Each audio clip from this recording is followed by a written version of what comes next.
So my mom was, for 25 years, she was the editor of Yankee Magazine, which is a regional magazine, kind of a travel magazine thing too, in our area. And my dad was always a business owner, contracting jobs. Most recently, he owned a window restoration company. So he was really into like green energy and projects and stuff like that. Though our houses were very rarely finished, before we sold them. Funny. Yeah. Your mom being in the travel industry, that must have led to why you have such a love for history, huh? Yeah, definitely that. I mean, I've been to probably every well-known and even some of the lesser well-known tourist attractions in New England. Like I think I went to almost every single one by the time I was 17, sort of tagging along. I thought it was dumb at the time. Like 14, Mom, this sucks. But I definitely appreciated it and appreciated seeing, because there's so much history in New England. Just we're surrounded by it. And Right. It was definitely that fostered history for me. And also writing, because, working at a magazine, she edited stuff, she wrote articles. So, I mean, definitely my parents read to me as a kid, and I think my love of story came from them and hearing those stories.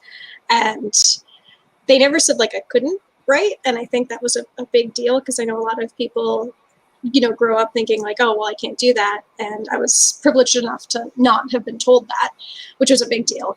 And then definitely on a more like grander scheme, when I started reading Tamara Pierce, who does YA fantasy, for those who aren't familiar with her, she's one of the big names in YA fantasy, it still is. When I read her work and met her, that was like a huge thing for me. I saw this woman who had, short red hair, and she was kind of stocky and strong and stubborn, and I'm like, oh.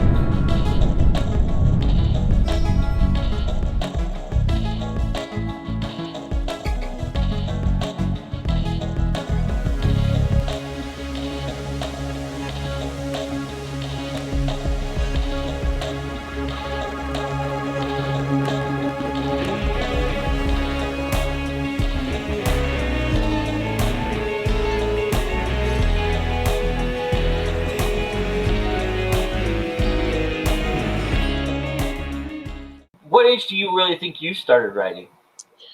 I started writing down stories. I mean, and in first grade, I have this, I still have it, it's awful, this book that, like, you're supposed to write a story about something, and mine was called The Little Fish or something, and the dedication was to my fish Greenie, who died. Like that was included in the dedication, was who died.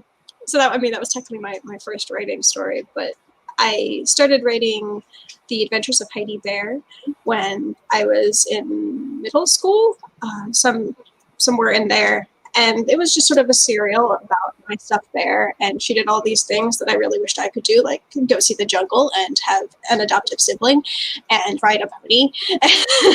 And that was like my first series, I guess. Is there something about those stories or something that in that writing that you draw upon even now that you remember that helps you now as a writer?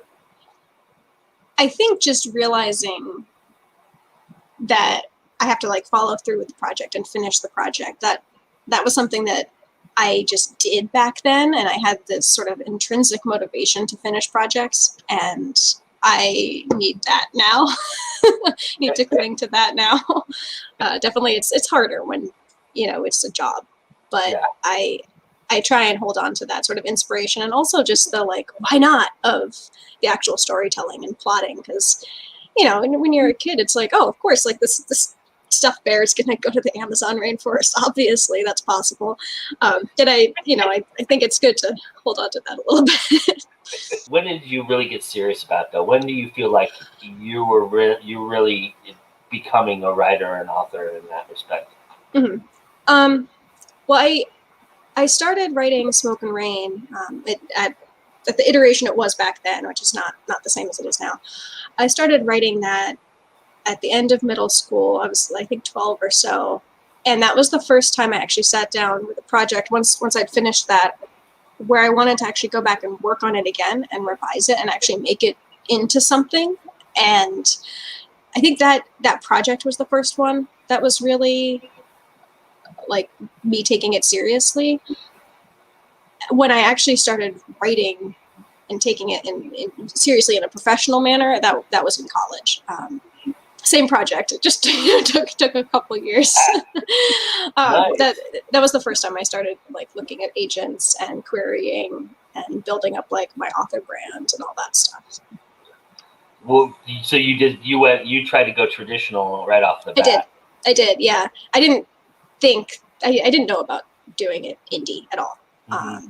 And actually, it was my first Comic-Con. I was there with my husband at the time, and I sat next to two indie authors, and I picked up their books, and like all I knew of indie publishing was that awful stereotype.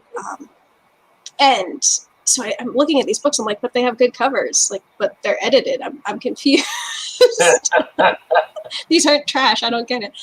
And the author was Ariel Sealing, who's an awesome sci-fi author, and her covers are great, and they are well edited, and they are really good stories. And so once I saw that, I was like, oh, well, maybe this is something I could do, because I've always been like independent and, you know, sort of a leader, though not big into team stuff. And I just thought it was a good fit. And I did have some bites and some great feedback on the querying process and that project. And so I went through, did a huge revision, and then just did it myself. So. And for people who don't know, you are an archaeologist by day, by trade.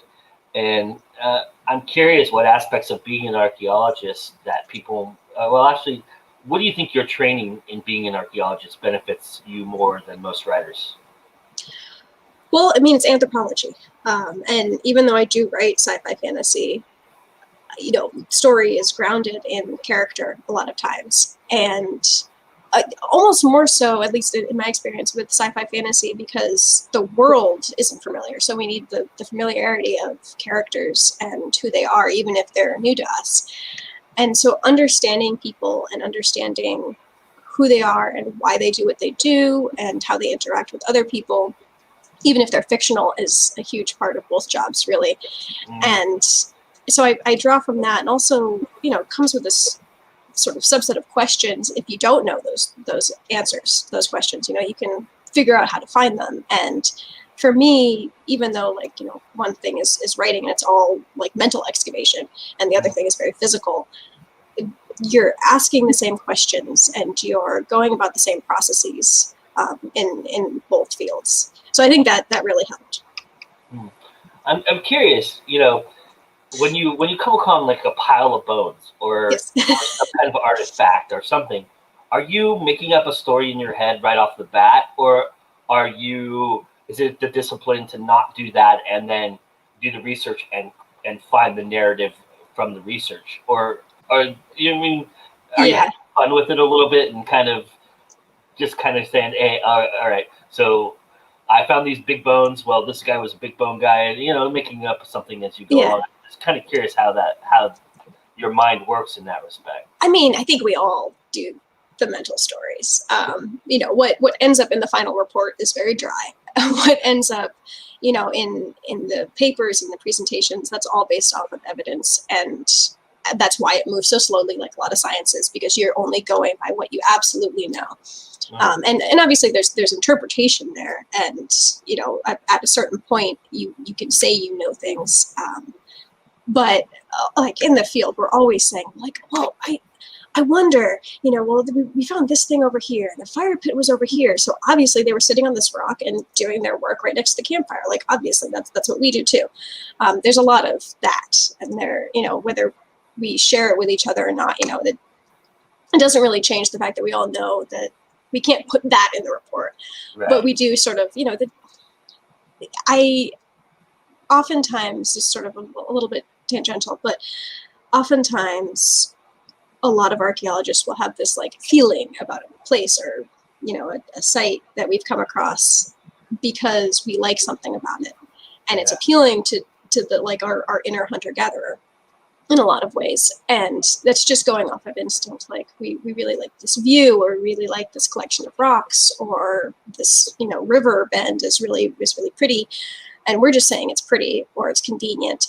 But that's coming from a place of like, oh, this has a nice view of where I can hunt, or where my enemies might be coming from, or this is like raised up so the water will drain from the campsite.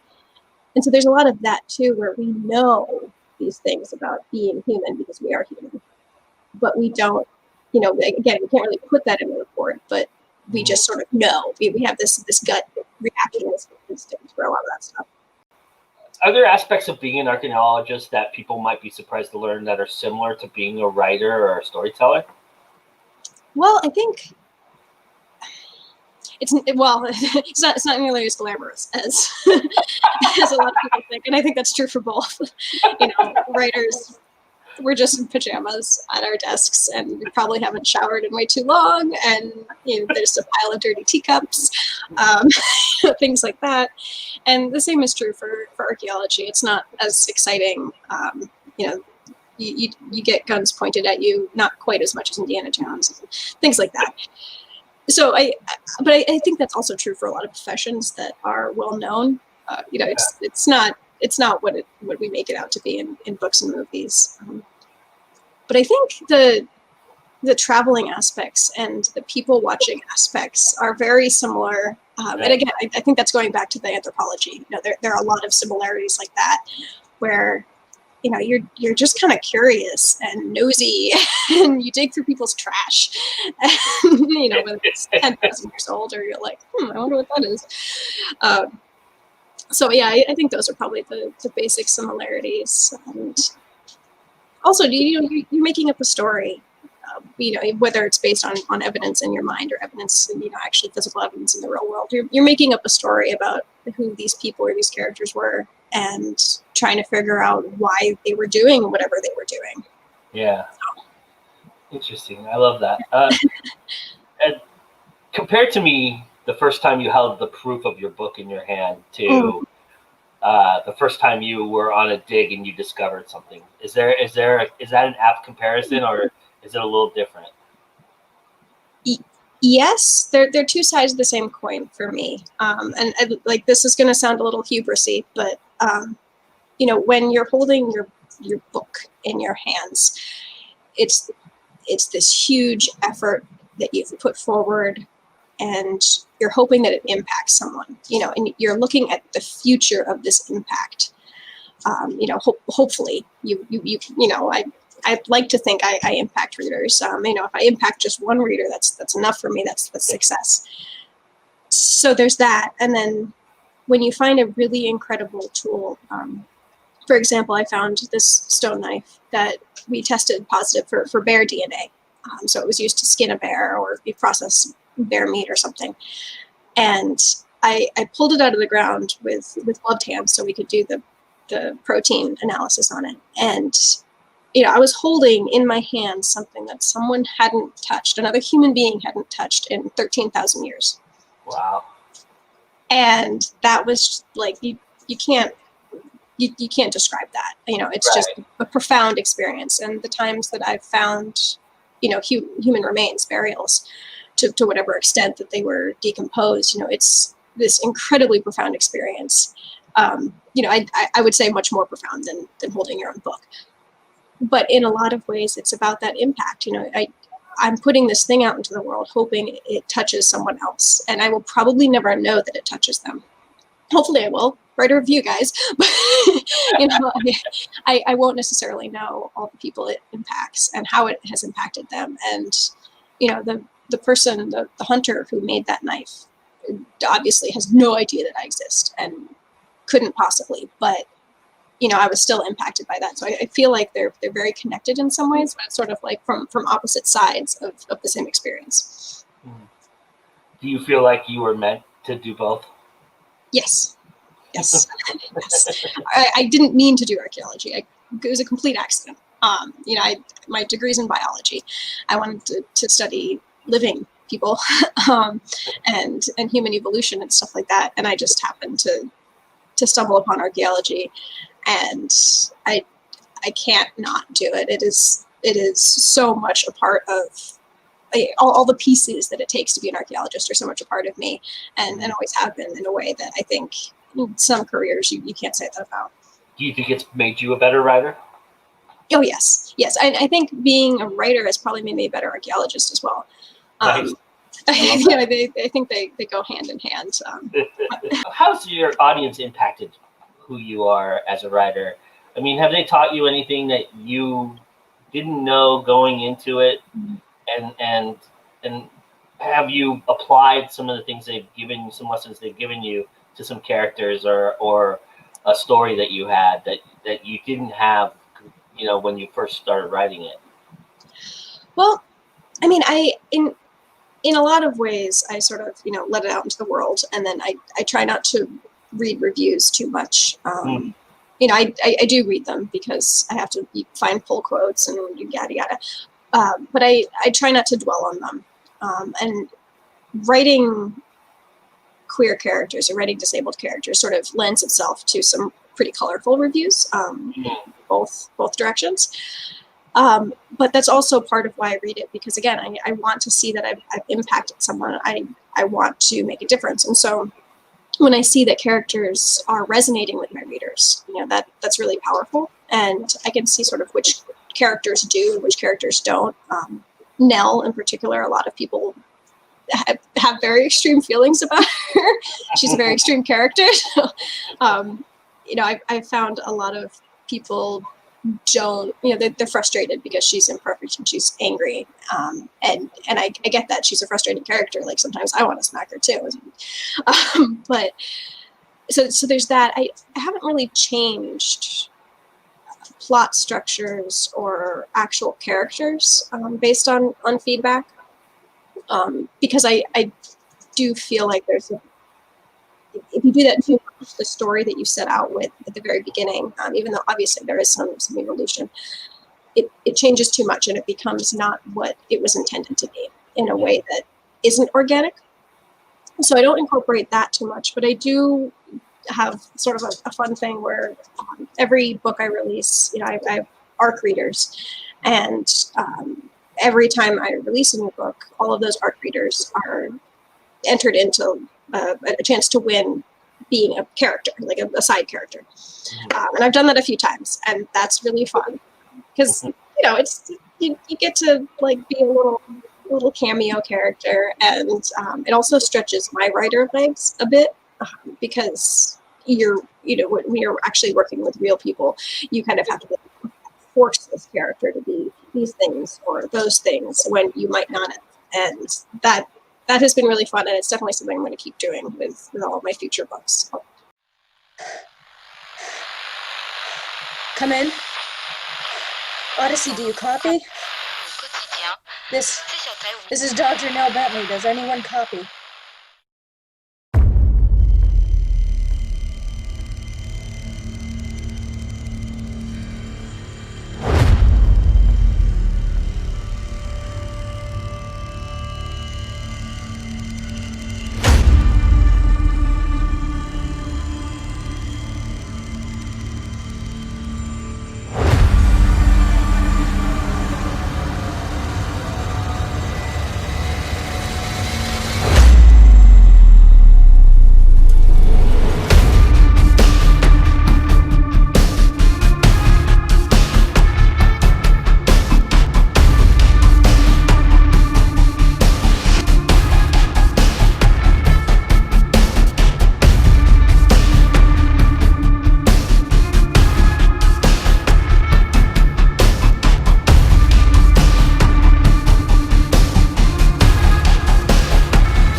Blood and Mercy, which is the final book in my Reforged series.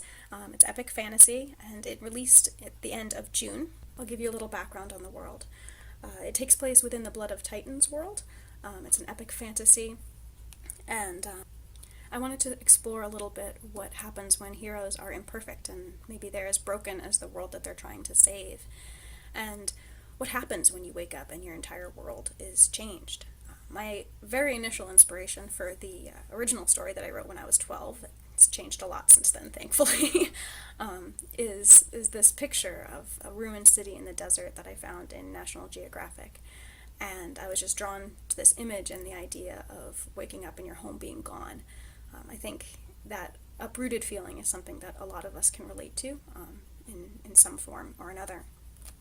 And Blood of Mercy in particular, and the latter half of the series, I wanted to explore what happens to heroes and our perception of them in the aftermath of battle and of war, particularly as the world changes and doesn't need those heroes anymore, doesn't need different heroes. I think that's something that has always been interesting to me, especially since our world changes so quickly, as we're all quickly finding out.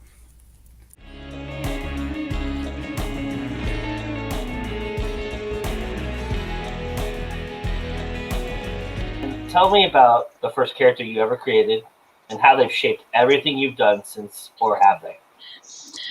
First, like published character, or just yeah, first? whatever you want. You can go by first character, first published, whatever you feel like.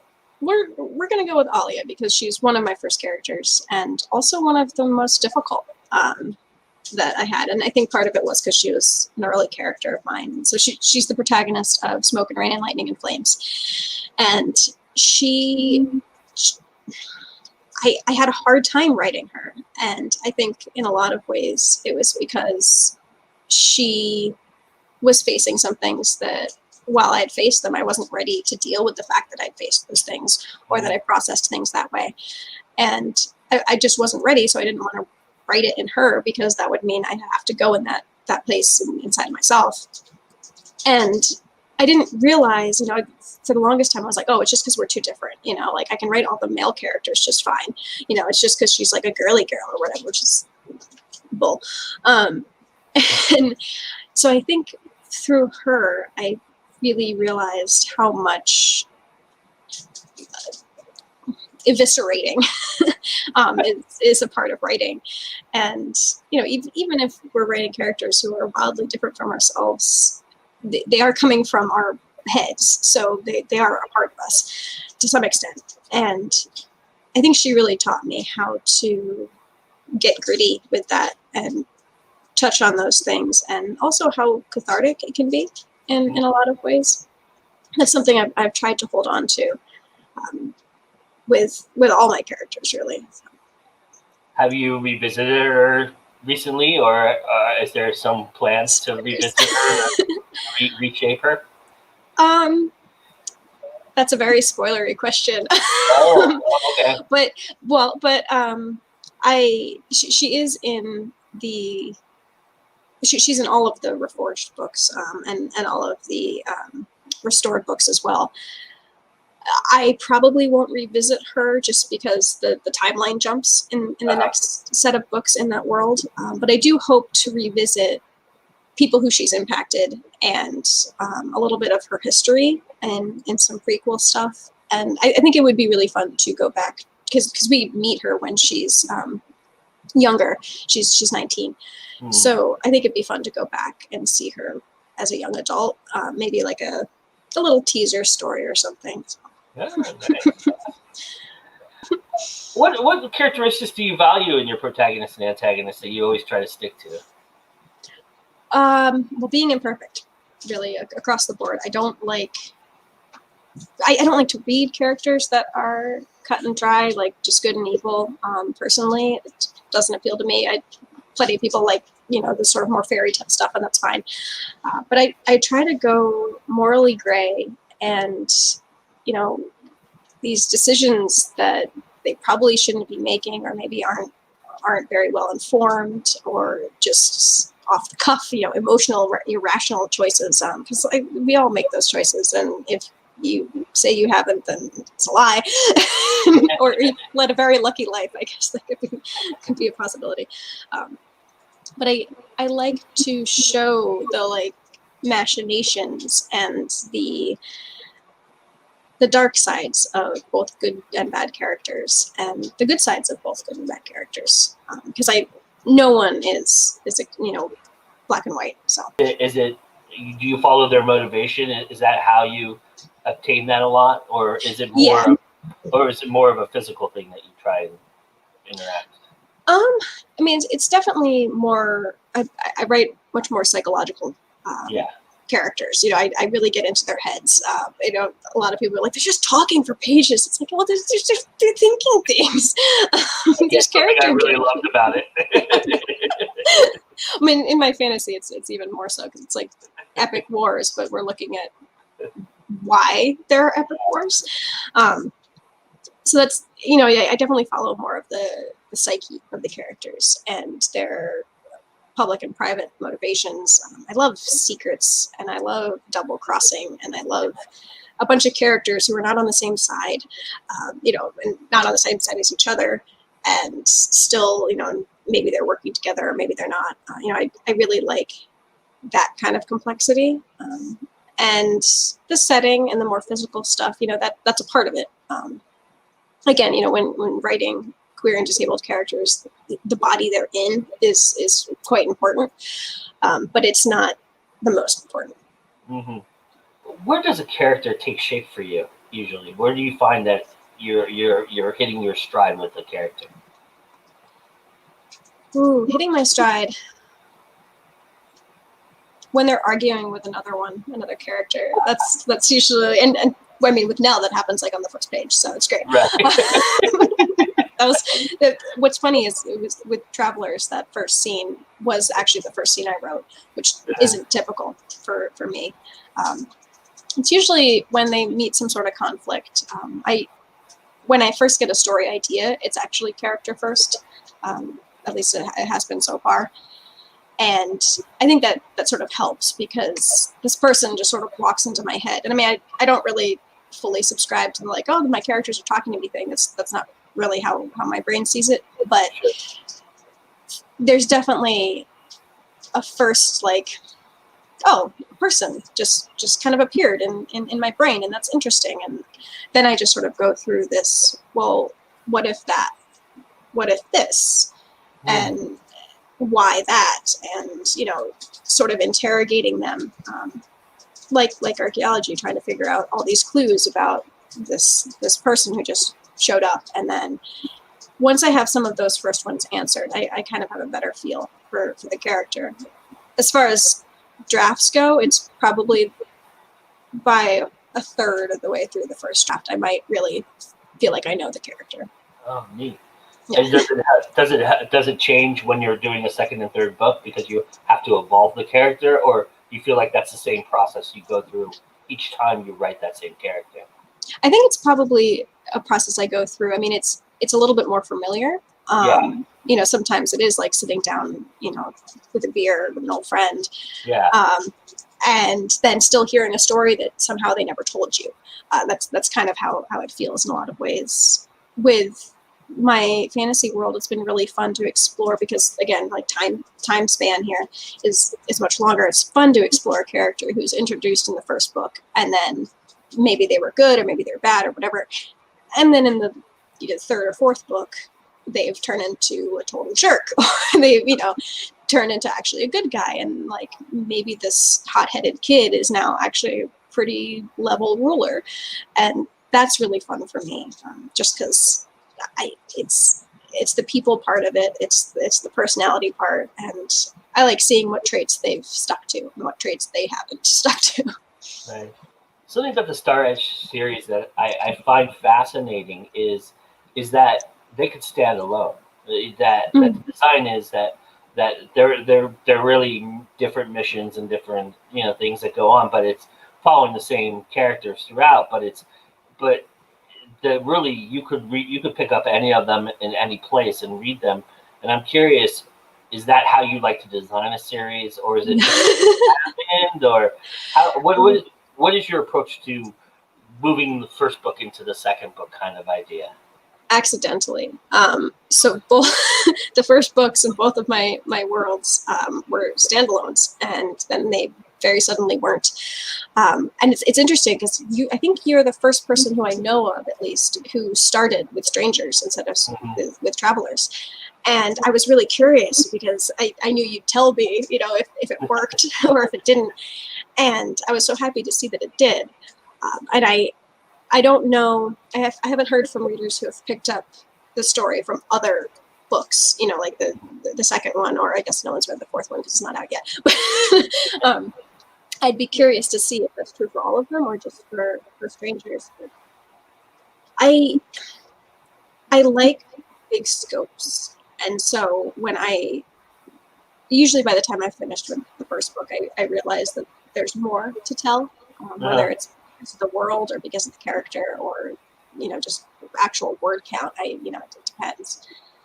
And once I figure that out, I try and seed some things, but I don't necessarily know where the details of the whole arc are going. I might have sort of an end game, but I should, but I don't wait until all of them are written to publish them. And again, I probably should start doing that.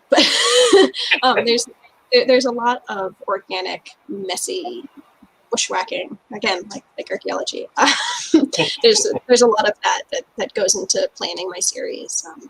Like for example, Nell, I was just brainstorming how the events of the last book are going to happen because I don't know yet, and it's like 2 books away. So I should get on that.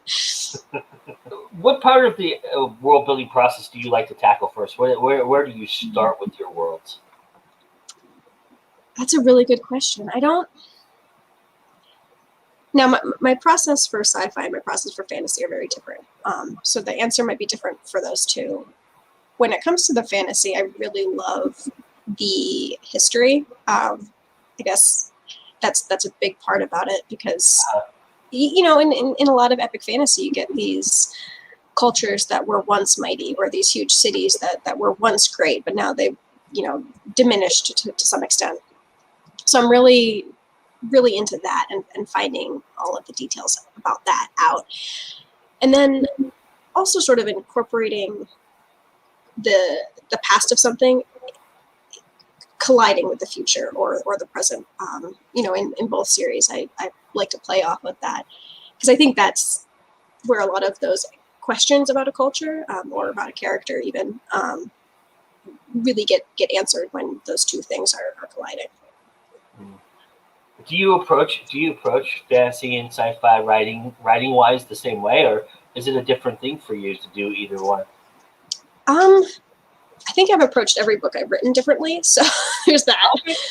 To a slight extent, the first 2 books, because they were written as one, and then also when I was much younger, my process was totally different. I wasn't, trying to find a process. I was just like word vomiting and hoping it turned out okay, and it didn't, and so then I had to revise it. So then that was more of a process. But now I definitely try and do some pretty substantial outlining, but I don't force myself to stick to that outline because usually it does change over time. It's sort of like a rough roadmap, and then there's some detours.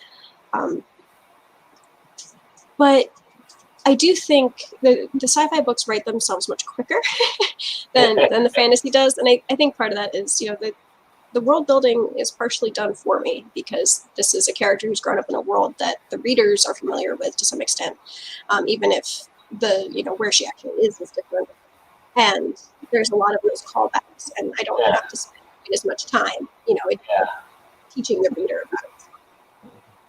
And a lot of the science fiction, obviously, you aspect the science part a lot, especially in Strangers, and there's a lot of little nuances in the science aspect of it, and so having that background, I'm sure, helps a lot too, and knowing how things grow and how things live and breathe. It's pretty easy to add that into the world aspect, right? Yeah, I mean, with her job, obviously, as an archaeologist, though, she's sort of in a different type of archaeologist than I am.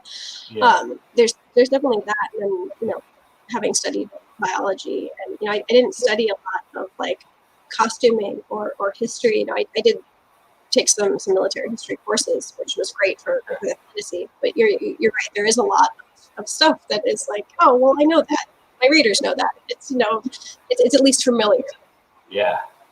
What's been the hardest aspect for you in the world building process, and how have you learned to kind of get through that and overcome it? Consistency.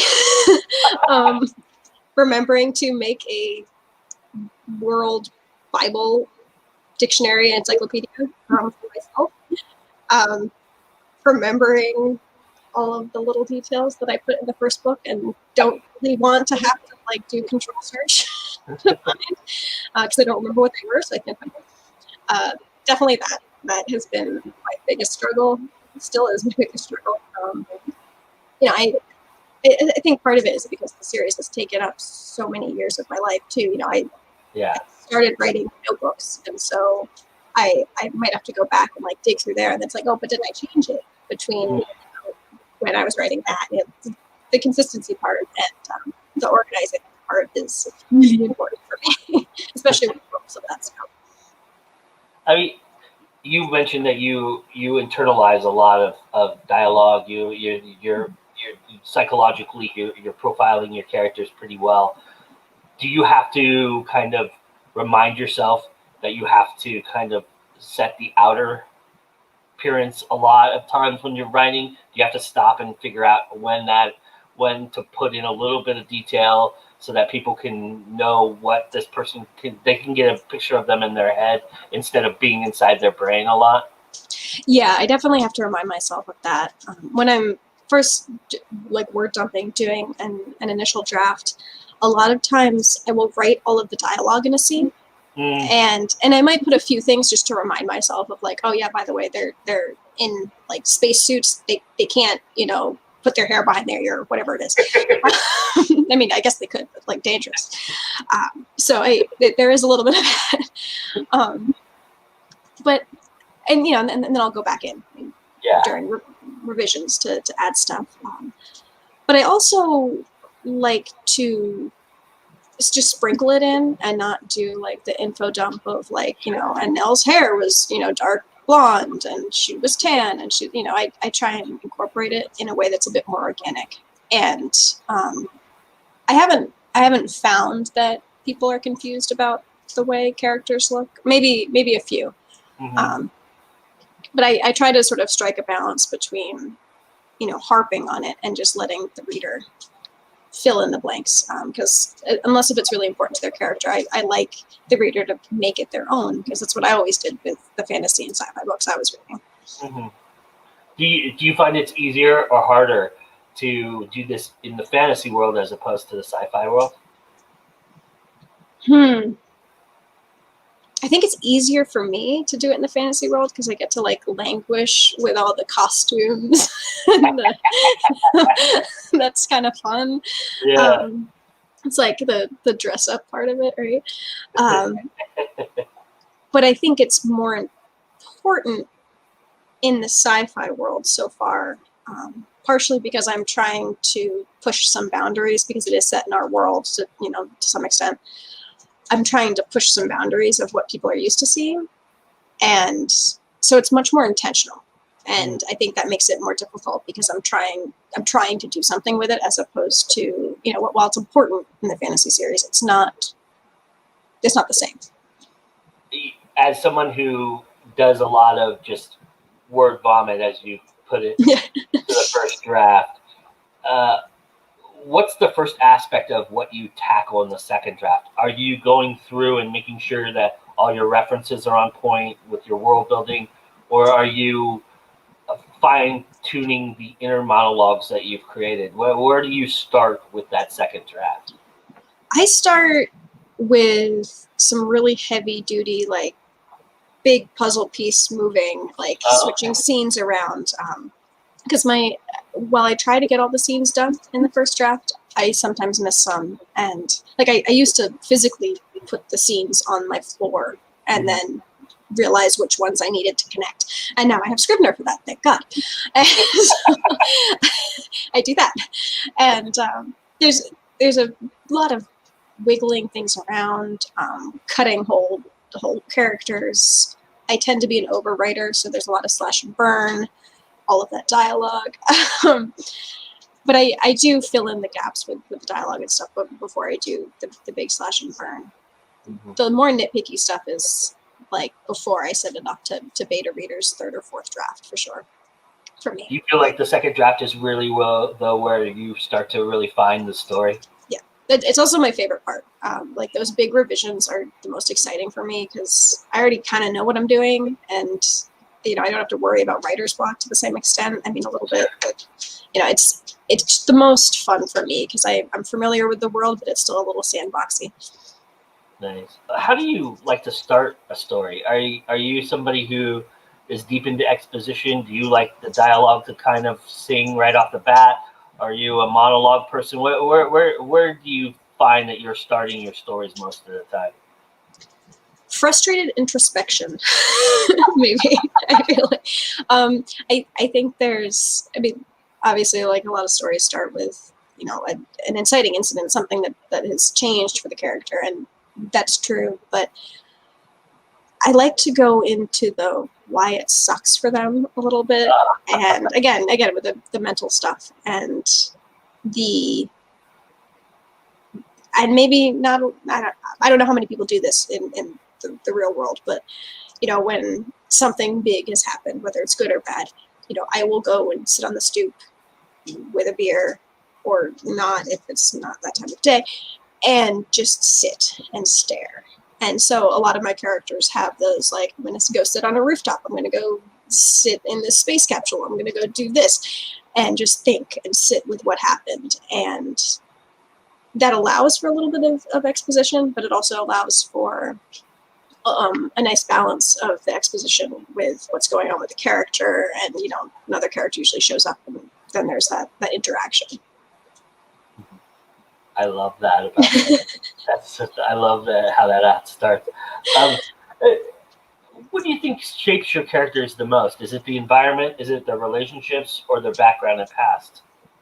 Relationships, probably. Mm-hmm. And I think that's equally relationships with background, depending on the character, because I think that's a lot of what shapes us. What we carry into a situation is where we came from, but how we interact with that situation is usually our relationships, and that's why it changes sometimes over the course of the story. And I think that I try and kind of hone in on that a little bit. You mentioned how important it is for you to not only feature queer characters, but to feature disabled characters, and I'm curious, how important is it that you have that message in everything you write? Is that going to be a staple of everything that you write, or do you feel? I mean, I know that might ruin my last question, but a little bit, just to give us a little bit of an idea that of how you go through that process and incorporating that into what you're doing, within your worlds and stuff like that. I think it's incredibly important. Writing sci-fi and fantasy, it is a way of externalizing what we want to see in the world. And because of the scope of the stories and the fact that like anything is possible, you make the rules for this world. I think it's really important to be aware of what we're putting in that world and what those messages sent. A lot of big authors have come under fire for the messages that they have inadvertently sent and then on purpose sent, especially in the past year or so. And I think there's a reason for that. What the worlds we imagine, especially when we are putting them outside of our heads to be consumed, they do make an impact, and it's up to us to sort of figure out, like, oh, well, what kind of impact do I want that to be? And to that end, writing queer and disabled characters is really important to me, as those are both demographics I'm a part of. And, it's not a story that I feel like should necessarily be told by someone else. There are a lot of stories that I could never tell because that's not my experience. And, you know, while I might incorporate some of those things into my work, it's not going to be the focus because that's not my job to do that. So I think it's always going to be a part of my work. To what extent, you know, it depends on the story. So far with the fantasy world, there's been a lot more mental stuff going on, like PTSD, because there's war and anxiety and depression and things like that.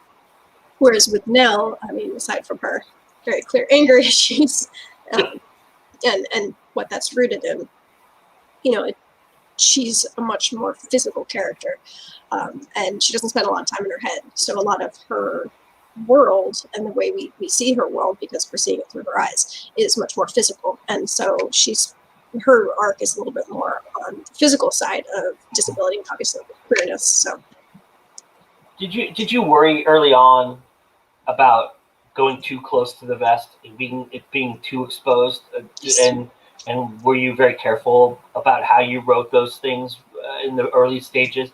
And did you grow to expand that and feel more comfortable as you wrote and were getting feedback from people? Yes. Yes, I played it. I played it very close to the vest as far as the characters I was writing. I mean, in Smoke and Rain and Lightning and Flames, there is one on-page queer character that readers know about, and that was it. And a lot of what Alia was feeling and Armin was feeling, especially as war wound on, you know, I was putting some of my reactions from having PTSD and dissociating, things like that, into them, but it wasn't necessarily intentional, like, I'm going to do this because I want to put forth this message. Right. And I didn't realize I could write queer characters.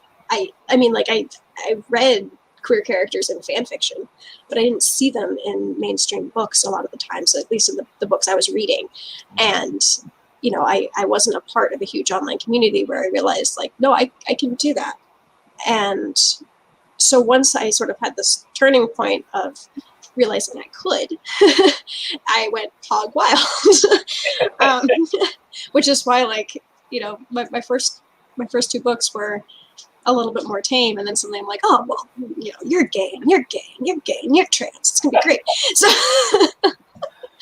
and now it's almost like out of stubbornness, you know, like, I'm gonna see how many I can fit.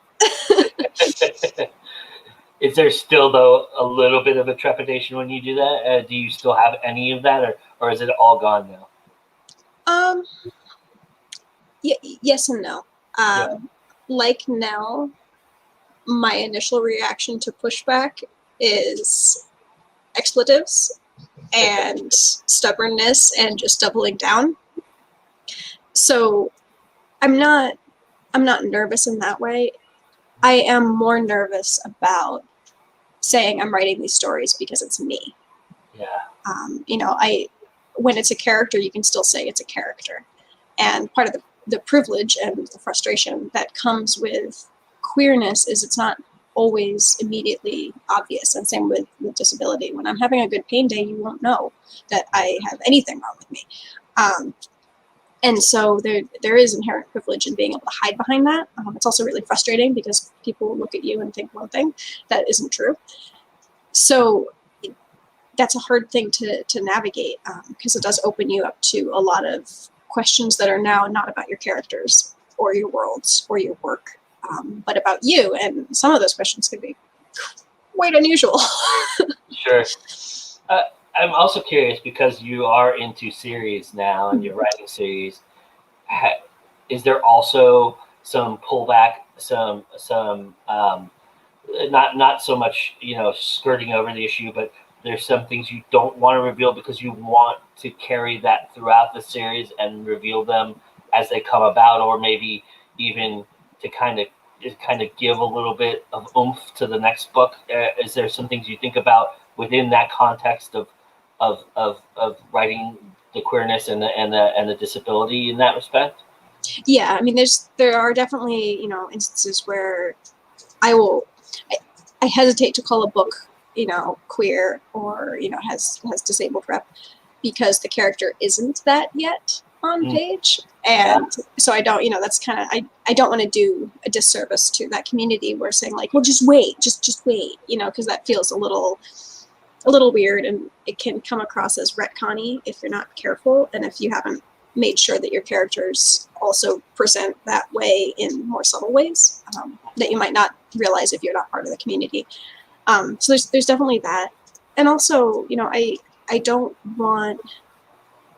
want my books to be enjoyed by people who are part of those communities because they're seeing themselves, but also I want them to just enjoy it because it's a story. And like you enjoyed Strangers, and you're not necessarily part of all of this like massive umbrella of demographics. And I really like that it can appeal to both audiences. So I do want to turn off the bigots because I don't care. They don't need to read my stuff. That's fine. But I don't want to turn off readers who might not care, or who might just be a little like, oh, well, I don't know how much it's going to go into that. So like, I try to make it clear so people aren't being misled, but I don't know. Have you had pushback in the opposite way, that people want more and you're not giving it to them? I mean, I'm a slow writer, so there's that. Yes. I'm so sorry. It will be done eventually. But, I'm not George R. R. Martining yet. But there's that. Yeah. I think the only case where that might have been the case, it would be with Smoke and Rain, because I market the later books in that world as, LGBT. Yeah. And the first two aren't really, like they aren't at all. And so that's sometimes hard because I don't know. It's not necessary to have read those to read the later books, but it certainly helps. And so it's like, I don't want to be like, oh, just wait, it's coming, because that can seem a little weird. So, but I haven't had too much actual like pushback. Just mostly like, can you get the book done though? Nice. That's the good feedback. Yeah, I like that. Has the thought crossed your mind to rewrite those to add a little bit more of that in there? So I did do a fairly, I wouldn't say a heavy revision, but more like deleted scenes level, director's cut with Smoke and Rain. And partially because I was listening a little bit too much to other people's feedback in a way that wasn't true to the voice of that particular story. And I did consider adding some things. However, that sort of goes into the realm of like, oh, I'm just going to slap a label on this character and not actually change them, which if you're really writing authentically, that's not not how it works. The one gay character in those two books, he was in the books the whole time. And he sort of became gay halfway through that, definitely, well before it was published. And I felt like that was enough.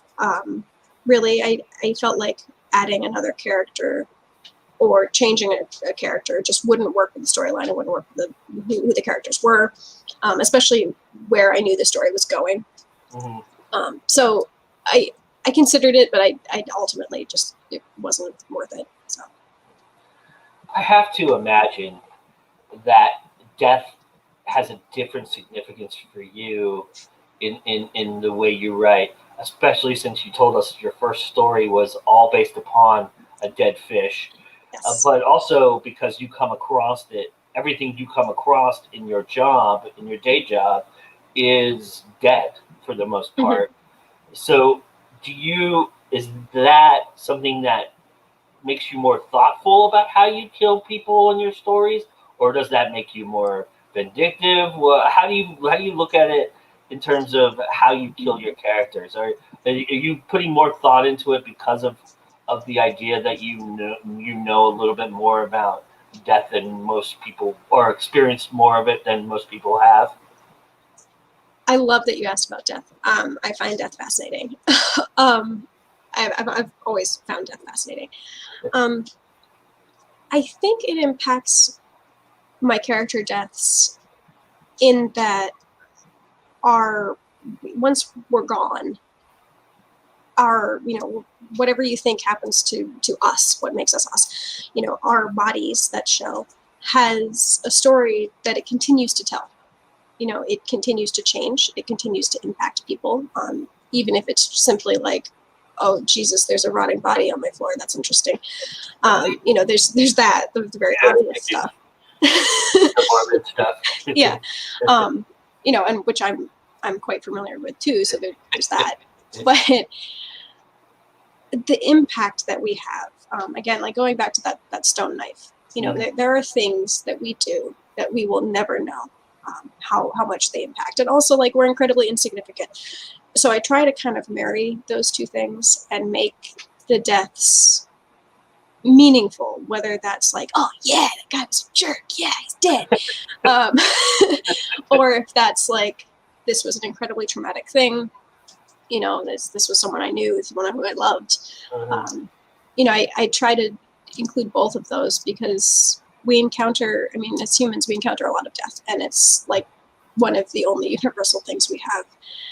And I think exploring that and exploring the way we interact and the way my characters interact with death, whether it's, whether they caused it or not,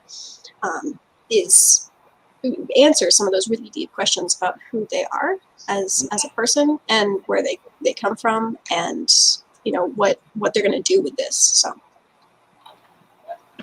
as somebody who's a fantasy writer, and I imagine there's heavy battles in some of the fantasy that you've done, is that a little bit more difficult to kind of make it more significant? Because in a lot of times battles, deaths are so random, and they're so nonchalant in a lot of cases, because there's so many of them, and so it's hard to capture every single one and make that significant, right? So is that something you struggle with in terms of writing the fantasy and writing a battle scene?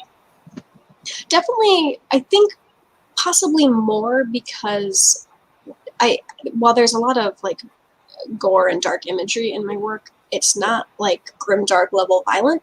There's not blood splattering everywhere. It's not, there are these huge battles, and there are like awful things that happen and random things, like you said, but it's not super gory. It's not like slasher stuff. And so I think that was actually more difficult for me, but it's really the aftermath, because again, like with battles, like they're really quick. With the exception of like sieges and some really long like trench warfare and stuff, that's obviously long, but the battles themselves are really short. So the characters are really only interacting with maybe a few people, and then suddenly it's like, oh well, it's over, and either we're captured or dead or we won or not, whatever the case is. And so I really try and show the impact of those deaths and the battle on the battlefield afterwards, cleaning up the dead. When someone comes across like a massacre or a battlefield, oh, well, this is what was done with the bodies or what wasn't done with the bodies. And that's sort of where I go to show the impact of those battles. That's awesome. I love that. All right. So tell me, what does every V.S. Holmes book have to have? Death. But angst. I like feelings. I like the dark feelings that we don't like to say that we feel.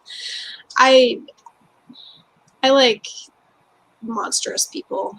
I would probably say, death and monsters, but not the type of monsters you might be thinking of, probably in every book. And also a question about humanity and who we are, because there's, I wouldn't say heavy-handed answers, but there's definitely some heavy-handed questions.